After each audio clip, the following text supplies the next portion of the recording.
ஆண்டவராகிய இயேசு கிறிஸ்து நாமத்தில் உங்களை வாழ்த்துகிறேன். 1 பேதுரு 3:22 சொல்லப்பட்டிருக்கிறது, அவர் பரலோகத்திற்கு போய் என்று அந்த வார்த்தை வருகிறது. ஆண்டவர் இயேசு கிறிஸ்து பரலோகத்திற்கு போனாரா, பரலோகத்தில் தான் இருக்காரா அப்படின்னு சில பேர் கேட்பாங்க.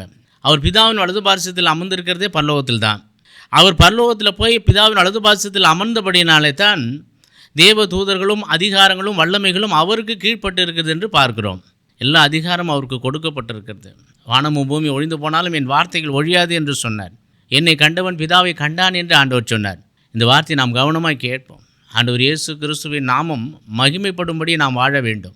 கர்த்தர் அதற்காகத்தான் பரலோகத்தில் போயிருக்கிறார். அவர் போயிருக்கிற இடத்துல நாமும் போகணும் என்பதற்காகத்தான் அவர் எல்லா இடத்தையும் ஆயத்தப்படுத்தி கொண்டு இருக்கிறார். அதனால் மனம் திரும்புங்கள், பரலோக ராஜ்யம் சமீபத்தில் இருக்குது. அவரோடு நாம் பரலோகம் போகணுன்னா நம்ம இங்கே மனம் திரும்ப வேண்டும். மனம் திரும்பினா தான் பரலோகம் போக முடியும். அதனால தான் ஆண்டவர் சொல்கிறார், அதிகாரங்கள் வல்லமைகள் அவருக்கு கீழ்ப்படுகிறபடியில் நாம் அவருக்கு கீழ்ப்படிவோம். மற்ற எல்லா அதிகாரங்களும் நமக்கும் கீழ்ப்படியும்படி ஆண்டவர் செய்வார். ஆண்டவர் உங்களை ஆசீர்வதிப்பாராக. ஆண்டவர் இயேசு கிறிஸ்து நாமத்தில் உங்களை வாழ்த்துகிறேன். ஆமேன்.